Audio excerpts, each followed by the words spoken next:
Hello, everyone. Good morning. Hi, Laura. Hi, Jane. Hi, Hi. hi, Chris and Jill and Mary and Leslie. Nice to see you this morning. You there? We're lucky to have Judy DuCharme here this morning. I just want to quickly point out that we have a couple other programs coming up. We have tomorrow, Joe Tchaikovsky is going to talk about his book about his father who was in World War II. And it's a pretty gripping book, and I think you'll enjoy joining him tomorrow at 10 a.m. if you can join us. And then in September, we're very lucky to have Tony Walter joining us September 11th to talk about the Green Bay Packers. Who doesn't miss football? And he has a new book out called My Father, the Packers, and Me. His dad was a sports writer for the Press Gazette during many of the years where the Packers were playing great football. So those are two things to look forward to. Today we have Judy DuCharme, and she was gracious enough to help us in the past with programs on her last book, Blood Moon Redemption, and she also helped us during NaNoWriMo, which is November is National Novel Writing Month, and told us gave us some tips on how to get published. So I'm really happy to have her here today to talk about her new book. Excuse me, wouldn't you know? Lainey of the Door Islands, or the Door Islands. It's set in Door County. Judy's lived here since, I think, 1984 and knows the area pretty well and has met some of the locals who have helped her with researching this book. So Judy, would you like to tell us something about how you came to write this book? Certainly. First, I want to say hi to everybody. I see Mary, who also has written a lot of Lighthouse books for middle grades, would you say, Mary? Middle, yeah, tweens. Yes, the tweens. And my sister is here, Jill. So she's over in Michigan, so that's kind of fun. And to everybody else that has joined. I started Lainey of the Door Islands. I was trying to remember, I think it was maybe about 4 years ago. Started working on that. It was, I had written the other books, and I do have my Green Bay Packer books as well. So I'm going to have to tune into that one when that is. And I just kept thinking I needed to write a book about Door County. I live here. People have written books about here that don't live here and that do live here. And it was just kind of on my heart. I just couldn't quite get away from it. And I was pondering a lot of different scenarios. And eventually, well, actually, I don't even remember how it happened. I know we had been on the island, we were coming back, and I was standing at the railing as we crossed Death's Door and gazing out at Pilot Island. And I'd thought about Pilot Island, but I was thinking mystery, you know, something. And I got home and I said, I don't know if it was that day or the next day, I sat down at the computer and I said to my husband, I'm writing and I can't stop, you know. Something, it came, and this is often the way books go. They just kind of come, and I knew I had to get to a certain spot in the book, a key spot, and so I had to just start writing all the, you know, it's not really a preamble or a prologue, but just the beginning to get to that critical spot. And then the rest of it, I worked on it over the years and have been on many boat tours. With my sister here, we have a sibling weekend and we go to each other's house. And when we were at my brother's, we all went out into Lake Michigan on a boat trip out near Thunder Bay Island. And some of the stories of that history I incorporated into the book. I mentioned Harrisville, where I grew up. And so I also, you know, I went into Lake Huron with this. And then a lot of it is, I went on Jim Robinson's tour boat out of Gills Rock. He's been a great help with terminology and some of the history. And we've been out to, and that boat trip takes you out around Pilot Island. And you can't go on Pilot Island. It's owned by the DNR now. It's in disrepair. And so you can look at it though, and there's shipwrecks around there. And those 2 shipwrecks I have in the book. And then Rock Island, you can't go to Rock Island this year because of COVID. They've just shut down all of that. But you know, on Rock Island, you know, I've gone through the lighthouse, I've walked the perimeter, and so that is all in the book of when Lainey lives there. And then I've done several videos about the places that Lainey has been. I could share one right now, and then if anybody has questions, and I can also share more. All right, let me see if I can do this now. I just learned how to do the all right, I'll do this one. So, hello everybody, this is Judy DuCharme, author of Lainey of the Door Islands. This is Pilot Island. This is where Lainey lived for quite a while with her aunt and uncle, who were the lighthouse keepers here. The book tells you a lot of the history here. I am out on Jim Robinson's boat. This is where the shipwrecks of the Gilmore and the AP Nichols happened, and they are during the time that Lainey is here. So I hope you'll read Lainey of the Door Islands by Judy DuCharme.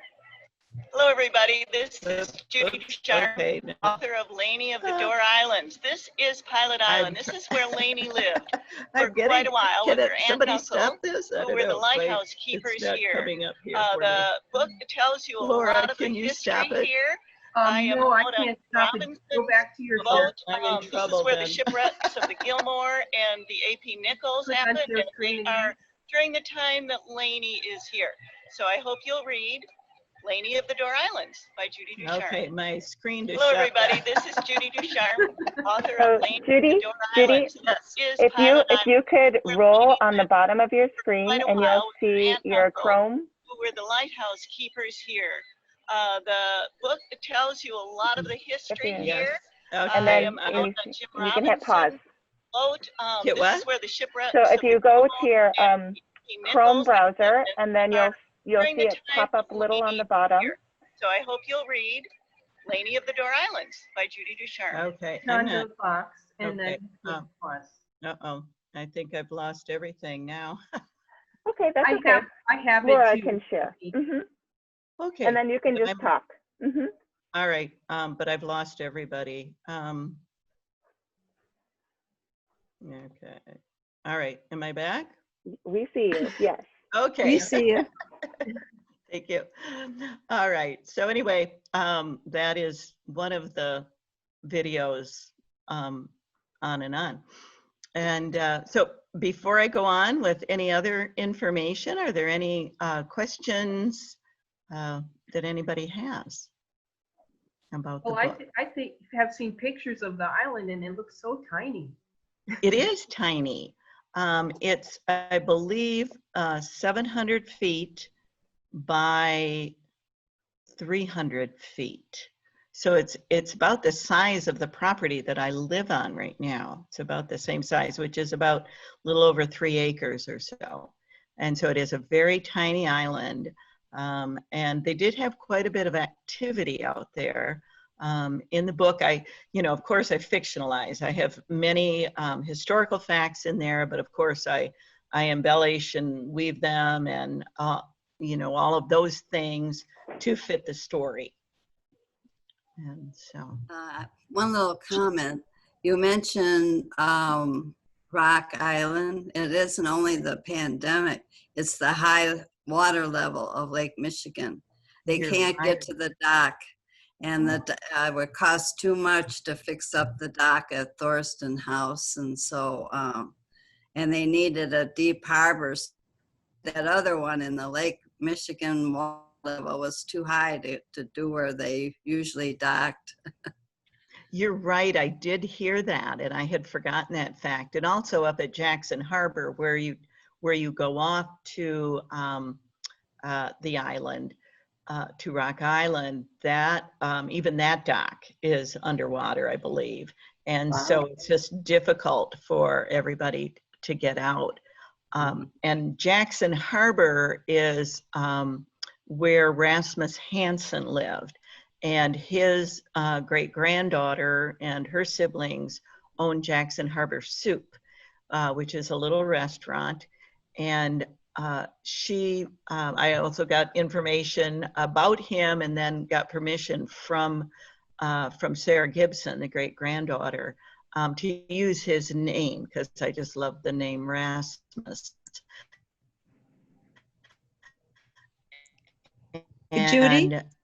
And he and his brother, yes? Oh, I was curious about what year does this story take place, or what?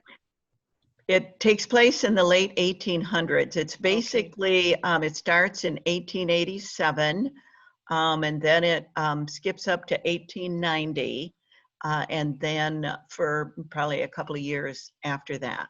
So Lainey at the beginning of the story is 11, and at the end of the story is around 16 or 17. Yeah. And so I won't play another video right now because I can play a video if you'd like. okay, I'll wait a couple of minutes. When I lost my train of thought. It starts in 1887, and I was mentioning about Rasmus Hansen. His daughter Rose, and actually Rosamond, I didn't realize, is part of the family names. And Rasmus Hansen actually owned Rock Island at one time, and then he sold it to the Thordisons, who then built the big, beautiful boathouse. I don't have that in the story, but I have him on his grocery boat, and his daughter Rose is Lainey's best friend. So it starts out with Lainey at about 11, living on Pilot Island. Then eventually she is on Rock Island. Rose is on Washington Island. A lot of things happened there.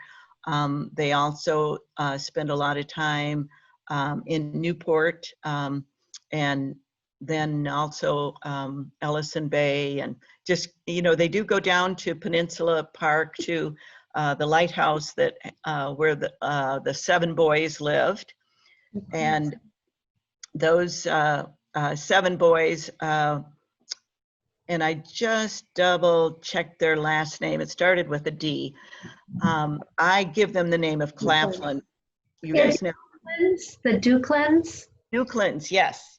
I have a great nephew named Declan, and so I'm getting that mixed up in my head.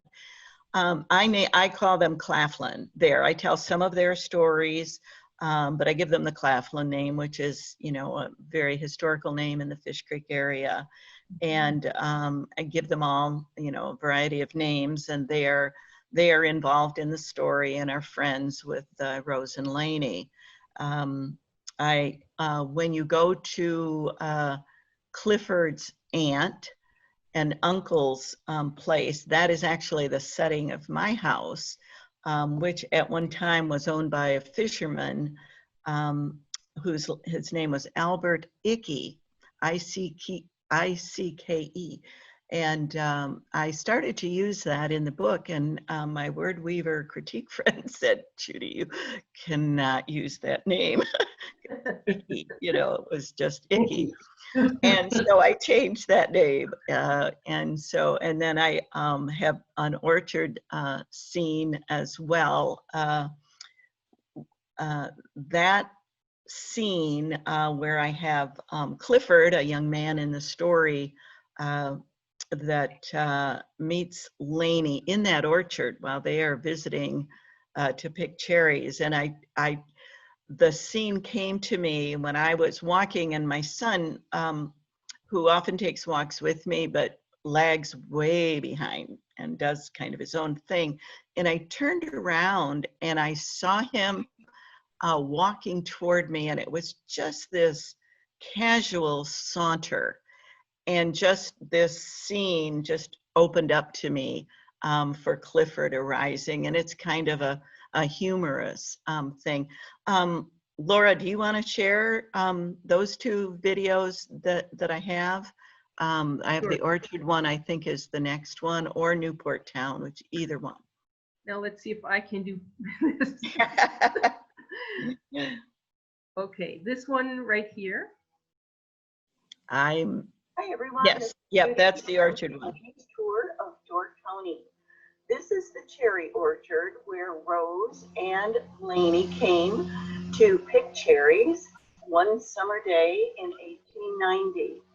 They were here as guests of Clifford's aunt and uncle. They had not met Clifford yet, and soon they saw Clifford coming down here.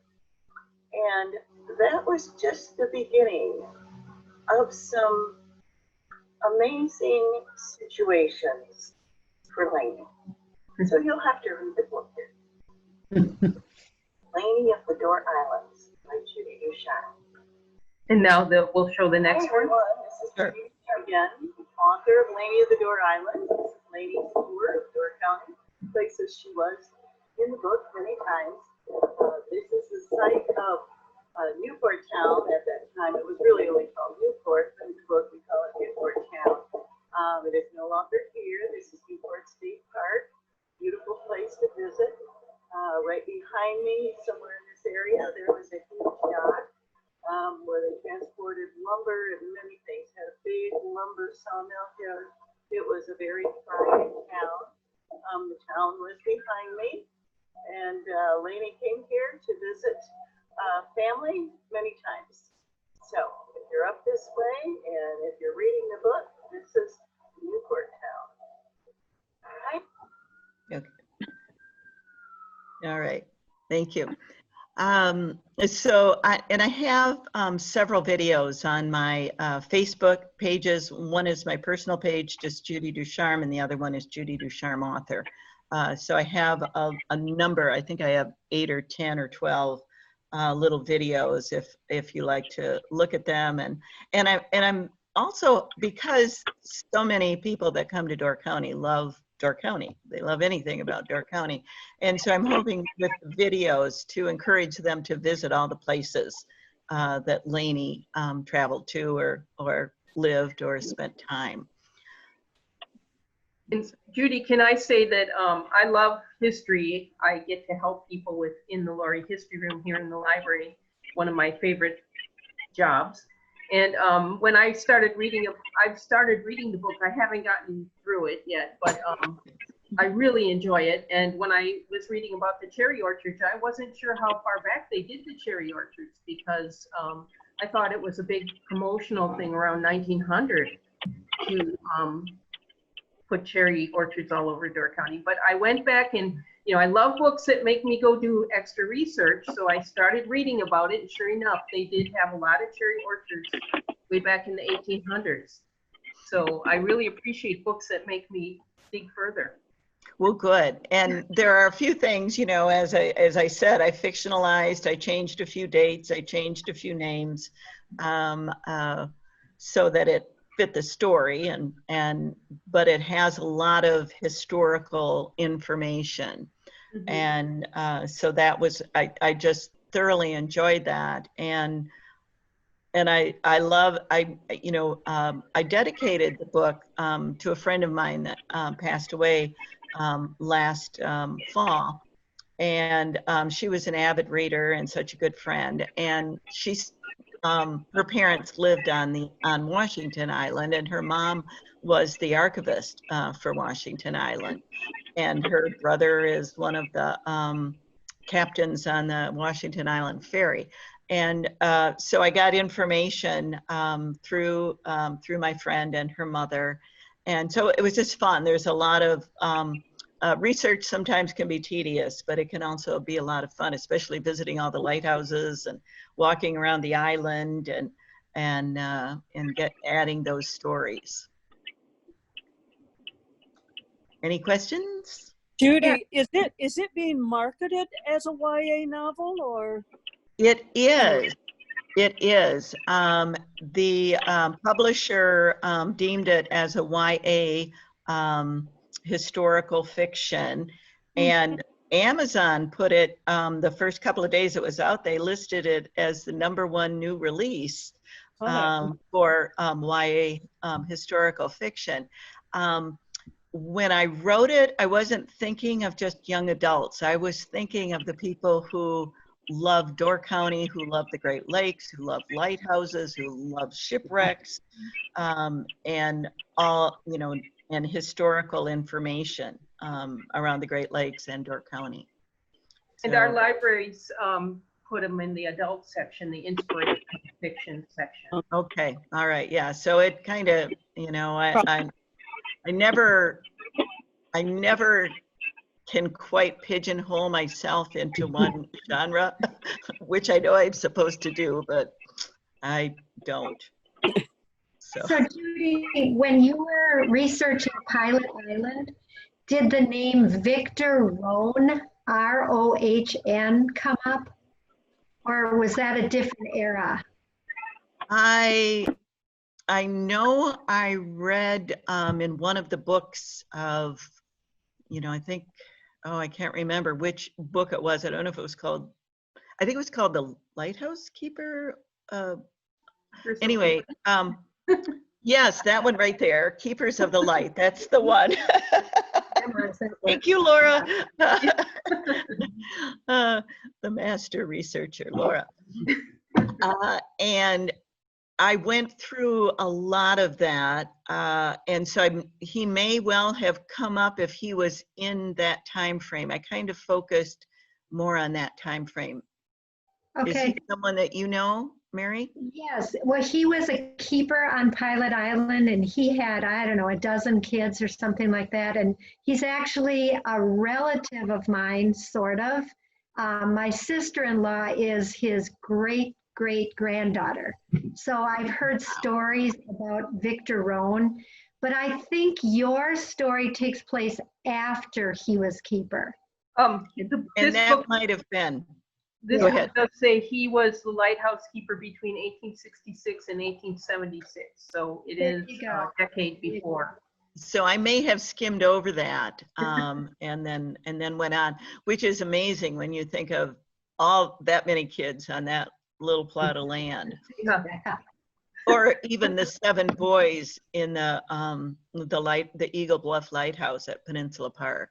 It's amazing. And then I tell the story of the grand piano that they, the mother there was so musically inclined and wanted to teach her boys and ordered a grand piano, and they had to haul it up from the water, which I believe it's 70 feet there.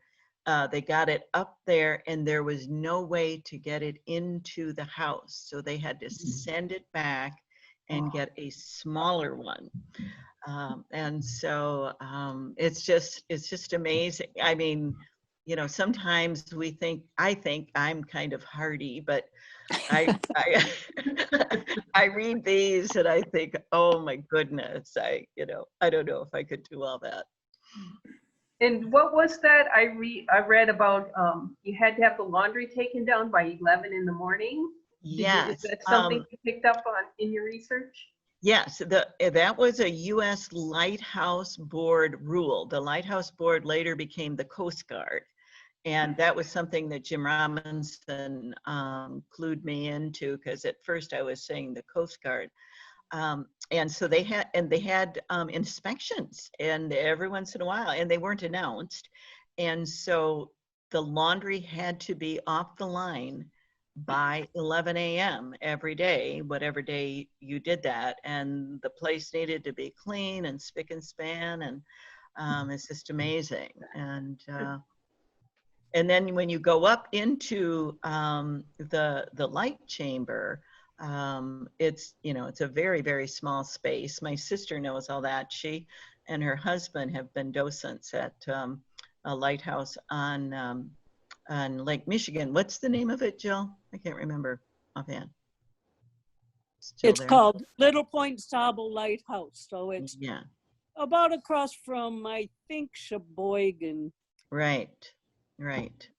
So, so, you know, and I know Mary's been up in those and, you know, climbing up, you just, and I have Lainey, you know, trying to go up without hanging on and getting in trouble and all of that, you know, just as a little kid would do, or a teen. And so, and the tight places. And then her uncle was the lighthouse keeper on Pilot Island. And he was just an amazing comfort to her throughout the book. He was her strength. Her Aunt Edith was pretty tough on her. And it's just kind of fun to watch, you know, how things go with Auntie Edith. And so. So Judy, I was in Sister Bay the other day at Piggly Wiggly, where many of your other books are, because I wanted to buy this book, but it wasn't there. So how can we get a copy? All right, I just got word this morning from my publisher that my book should arrive today. And so once I have that, I'm sure well, I don't know what time today they'll arrive. And also being up here occasionally, today means tomorrow. And so as soon as I get that, I'm going to be getting to Sequest Orchards and to the Pig and many places that have, you know, people are already, like you, I'm having so many people ask and I'm like, I don't have them yet, but I will. And this is, you know, here, if you can see that, the book, I'm real happy with the cover. So it will be there. It's retailing at $16.99. And so, and then also if people want to buy directly from me, you can always do that. I am, now, this is a little bit of a conundrum for me, but I had planned to do my meet and greet at Jackson Harbor Soup this Thursday, but because we were unsure if the books would arrive, I've put it off to August 20th. So I will be at Jackson Harbor Soup 1 to 3, Thursday, August 20th. I'm also doing a celebration launch at Kick-Ash Coffee in Ellison Bay, Tuesday the 18th, next week, from 6 to 8 and in the evening. And so that's open, all of those open to everyone. And so then of course you can contact me, I could get it to you, you can buy it on Amazon and many other places.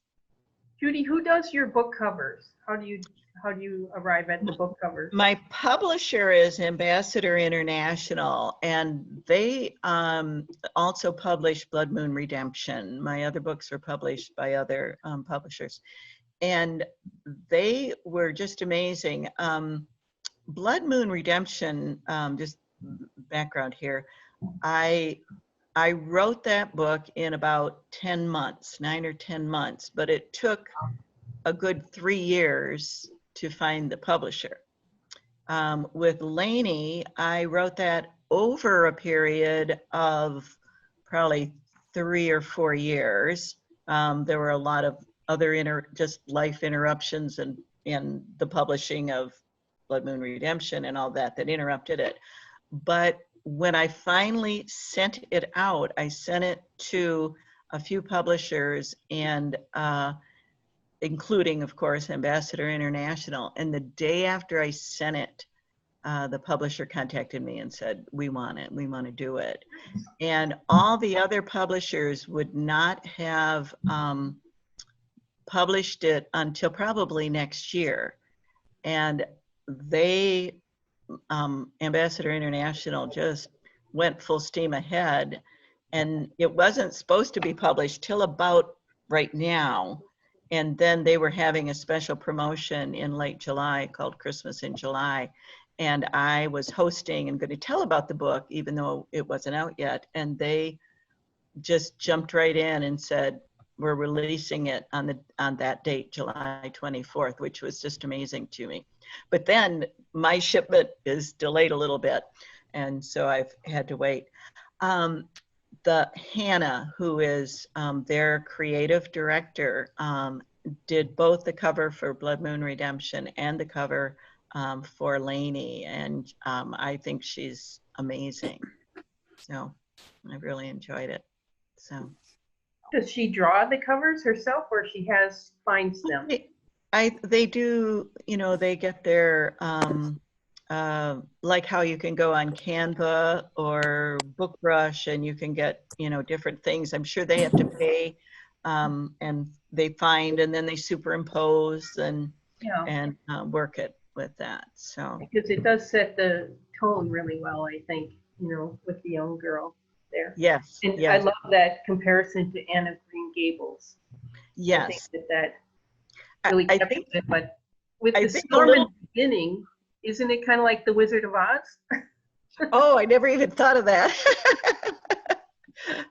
So, yeah, the Anne of Green Gables just kind of was in the back of my mind in that, and just, you know, just the spunkiness, and quirkiness isn't quite the word, but just that personality of Lainey. She's just a very upbeat, imaginative, spunky young woman who just learns to become a rugged individual that island life requires.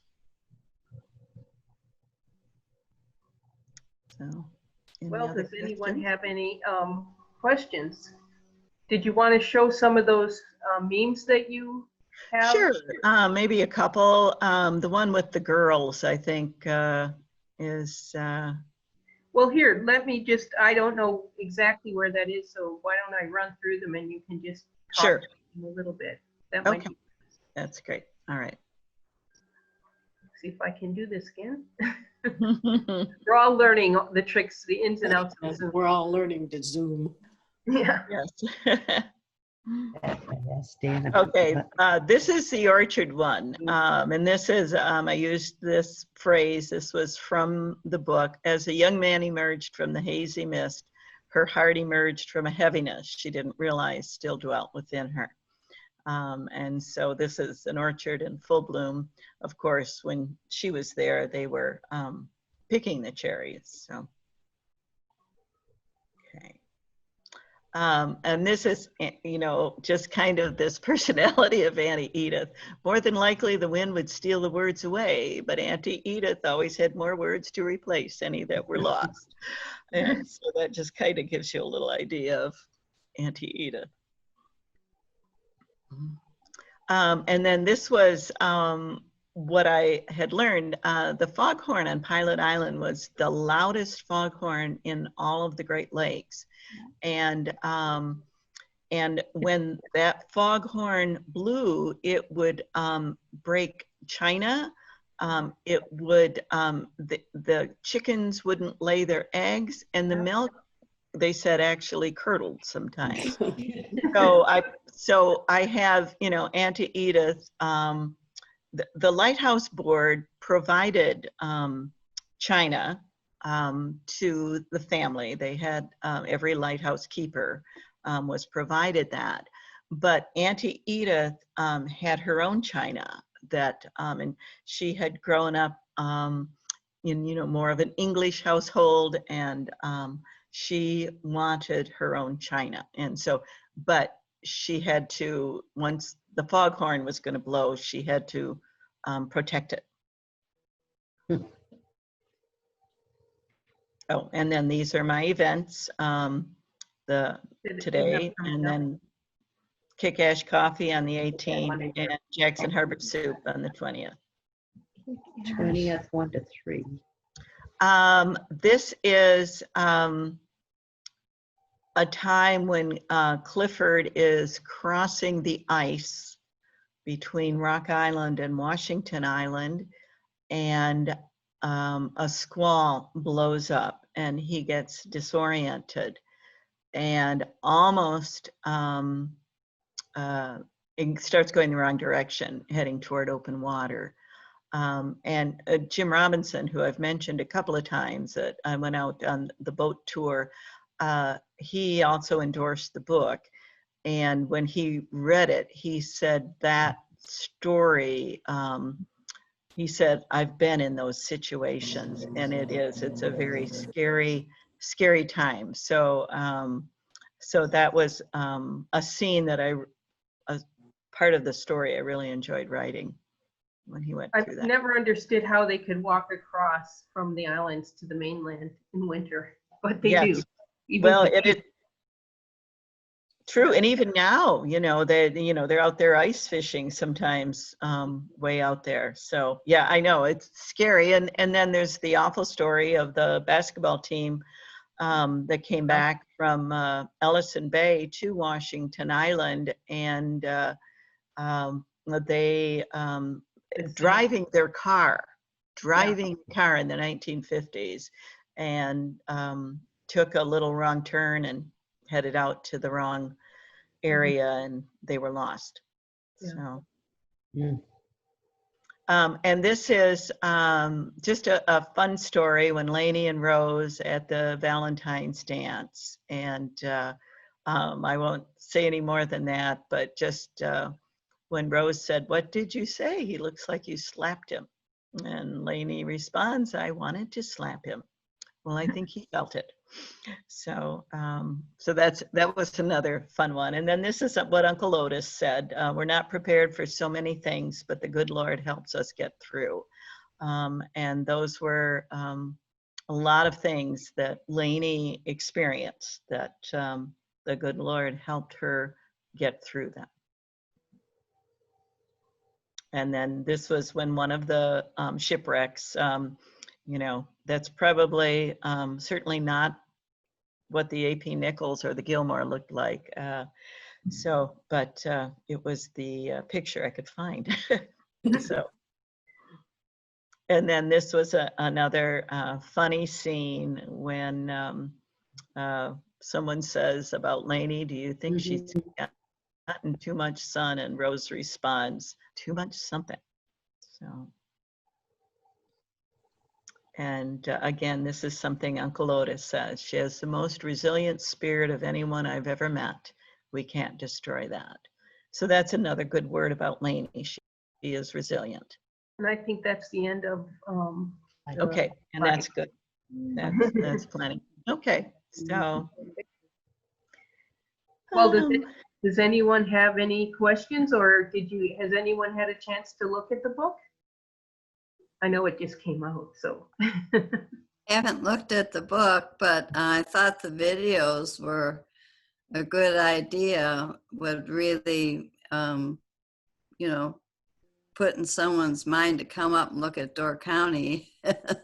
And we sort of take all those things for granted, I think, the people that live up here. And then when you see all those scenes, it's a place to come and enjoy. Yes, and that's what I want people to just see, the beauty of that, and all of it as they read the book. And I hope they go visit all those places. I hope it brings a lot of business. I mean, Door County gets a lot of business, lots of tourists. But I hope it encourages people to really get out to the islands, do the boat tours, and visit the lighthouses. Judy? Many on the mainland. Yes? Judy, I know you've written a number of books. Is this the first one with a setting in Door County? For the most part, I would say yes. Okay. My very first novel, called Society of the Lamb, is actually set in Door County, but it's a futuristic book, and when you read it, if you've been in the woods of northern Door County, you might go, "Oh yeah, I know these trails, I know these areas," but I never mentioned Door County. It's kind of a little bit, I don't know if otherworldly is in that, it's in more that futuristic, speculative category. What about a young adult novel? Is this one of the first young adult novels that you've written, or have you written others? Probably. Society of the Lamb could probably be in that category as well. the other ones are probably more adult, but not exclusive of young adult. But as far as naming the genre, they're probably, you know, the other more adult. What's your favorite style of book to write? Oh goodness, see, now that's the problem. I like them all. You know, I'm just not, I can't pinpoint. I mean, I thoroughly enjoyed this. I thoroughly enjoyed Blood Moon Redemption, which is totally different than this one. And so I love to include the inspiration, some biblical truths. I love to include humor. I love to include historical or current facts. So it's just kind of all of that all runs together. How many times have you had stories in the guidepost? I counted not too long ago. I think I've had 6 or 8 pieces in the Guidepost magazine, and then in their book about miracles, I have 2 stories in there. Cool. Oh, that's neat. Thank you. Does anyone know about the Friends of Pilot in Plum Island? Do they actually go to Pilot Island to clean up? You know, they are hoping to. They've been working on Plum Island, and now when you go out on one of those boat tours, you can actually stop on Plum Island. And they have refurbished the lighthouse. When I was on that one, they stopped for a really short time, and I wouldn't have had time to, you know, really run over there. But they have refurbished that. I don't know if you can actually go in the lighthouse now. Where they stop is on the other side. That was the lighthouse saving station, rescue station. And I believe Pilot Island is on their docket, and they want to go in and refurbish that at some point. Is Plum Island a lot bigger than Pilot Island, do you know? Quite a bit, yeah. It's a bit bigger. I couldn't tell you the exact dimensions, so. I know there's a wonderful exhibit at the Maritime Museum of the lighthouses around our county and how the lights would pretty much cover the entire water area. Yes. Back in the 70s, I spent 1 year at Eagle Bluff, or a summer at Eagle Bluff, giving tours. So your book seemed really interesting to pick up. And I did find a copy yesterday at Other Worlds Books and More, which is on 3rd Avenue, downtown Sturgeon Bay. So it is available. It's out there. Oh, that's good to know. That's Margaret. Yeah, so she must have ordered a bunch. Yes. Oh, good. So I found it yesterday. Thank you. I'm about halfway through, and it's a delightful summer read. Thank you. It's the kind of thing we need right now. Definitely. Yes. Well, does anyone have any other questions, or we can wrap it up? And how did someone from who was raised in Michigan become a Green Bay Packer fan? I don't know if I should tell this in my sister's presence. He has 2 books, or 2 books on the Packers, right? Yes, right. The Lions. I grew up a Lions fan, but we were always disappointed because they always seemed to be able to lose in the last 5 minutes. And one time we had family here in Door County that we came to visit, and while we were driving home, we were listening to the Packer game, and then we lost the signal. And when we got back to my husband's parents' cottage to stay overnight, I said to his dad said, "Oh, no." And so he started to tell me about the Lions game, and I said, "No, the Packer game." And it was just kind of like, then when we moved here, it was like, I don't know. I just, I sometimes don't know how all these things happen, but I just became an absolutely ridiculous Packer fan. We named one of our dogs Packer. Yeah.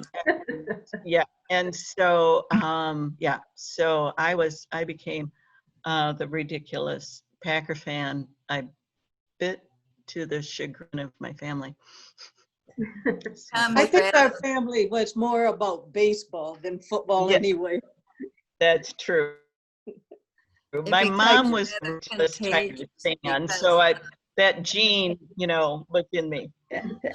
But go ahead, I missed what somebody said. Oh, I said it becomes rather contagious when we moved here. We came from the Chicago area, so we were Bears fans. But I mean, everyone has such Packer spirit, and when there's a game, they all have their clothes on, and the Packers and everything. It doesn't take long, and you become a Packer fan. That's true.